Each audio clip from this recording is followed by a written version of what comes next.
ඔබට මොහොතකට හිතාගන්න පුළුවන්ද ගන්නතුරක් නිසා මෙලියන ගණනක මිනිසුන්ගේ ජීවිත වෙනස් වෙනවා කියලා. නිවාස ගම්මාන වගාමින් හැම දෙයක්ම ජලයෙන් යට වෙනවා. ගන්වතුරෙන් බේරුණු මිනිසුන් පසුව රෝගවලින් සහ සාගතයෙන් මිය යනවා. මේ චිත්‍රපටයක කතාවක් නම් නෙවෙයි. මේ 1931 වසරේ චීනයේ සිදු වූ ලෝක ඉතිහාසයේ මාරාන්තිකම ගන්වතුරේ සැබෑ කතාව. 1930 වසරේ චීනයේ විශාල ප්‍රදේශ නියගයකින් පීඩා වින්දා.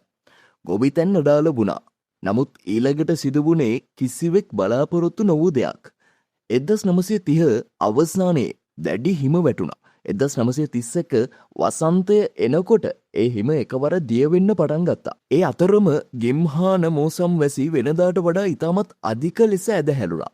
එපමණක් නොවේ, එකම කාල සීමාවක් තුළ සුළි කුණාටු කිහිපයක්ම චීනයට බලපෑවා. හිම දියවීම, අධික වැසි සහ කුණාටු මේ තුනම එකවර සිදු වූ නිසා ගංගා බොහෝමයක් එකවර පිටාර ගැලුවා. මේ නිසා හිතන්නවත් බැරි තරමේ ලොකු විනාශයක් සිද්ධ වුණා. මුලදී මිනිසුන් හිතුවේ මේක සාමාන්‍ය ගන්වතුරක් කියලා. නමුත් දින කිහිපයක් ඇතුළත තත්ත්වය සම්පූර්ණයෙන්ම වෙනස් වුණා. ජලය ගම්මාන ගණනාවක් ගිලගත්තා. සමහර ප්‍රදේශවල නිවාසවල වහල පමණක් පෙනෙන්න තිබුණා. මිනිසුන් ගස් උඩට නැගලා දින ගණනක් බේරෙන්න උත්සාහ කළා.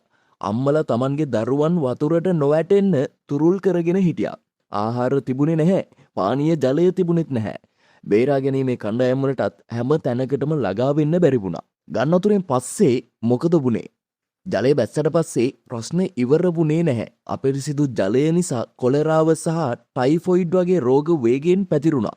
වගාබිම් විනාශ වීම නිසා ආහාර හිගයක් ඇති වුණා. සාගතය නිසා තවත් විශාල පිරිසක් මිය ගියා. ඒ නිසාම ඉතිහාසඥයන් කියන්නේ මේ ආපදාවේ විශාලතම විනාශය සිදු වුණේ ගන්වතුරෙන් පසුව බව. ඉතිහාස මූලාශ්‍ර අනුව මේ ගන්වතුරෙන් මියගිය සංඛ්‍යාව පිළිබඳව එකග සංඛ්‍යාවක් නැහැ. සමහර ඇස්තමේන්තු අනුව මිලියනයකට වැඩි. තවත් පර්යේෂණවලට අනුව ගන්වතුර රෝග සහ සාගත එකතු කළ විට මරණ සංඛ්‍යාව මිලියන 4 දක්වා විය හැකි බවත් සඳහන් වෙනවා. ඒ නිසාම 1931 දී චීනයේ මහා ගන්වතුර අදටත් මිනිස් ඉතිහාසයේ මාරාන්තිකම ගන්වතුර ලෙස සැලකෙනවා. මේ සිදුවීමෙන් පස්සේ ලෝකයේ ගන්වතුර ගැන හිතන විදිහ වෙනස් වුණා. ගංගා පාලනය, වේලි ඉදිකිරීම, කාලගුණ අනතුරු ඇගවීම, ආපදා කළමනාකරණය මේ හැම දෙයක්ම වඩාත් දියුණු කිරීමට රටවල් උත්සාහ කළා. නමුත් අදත් දේශගුණික වෙනස් වීම නිසා ලෝකයේ බොහෝ රටවල් අධික ගන්වතුර වලට මුහුණ දෙමින් සිටිනවා. ඒ කියන්නේ 1931 කතාව අතීතයට පමණක්ම අයිති කතාවක් නෙවෙයි.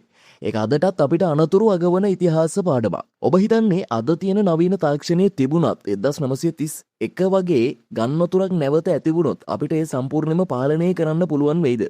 ඔබේ අදහස පහලින් කමෙන්ට් කරන්න. මෙවැනි ලෝකයේ සැගවුණු ඉතිහාස කතා දැනගන්න කැමති නම් විශ්ම දොරටුව channel එක දැම්ම subscribe කරන්න. ගිහින් එන්නම් සුබ දවසක්.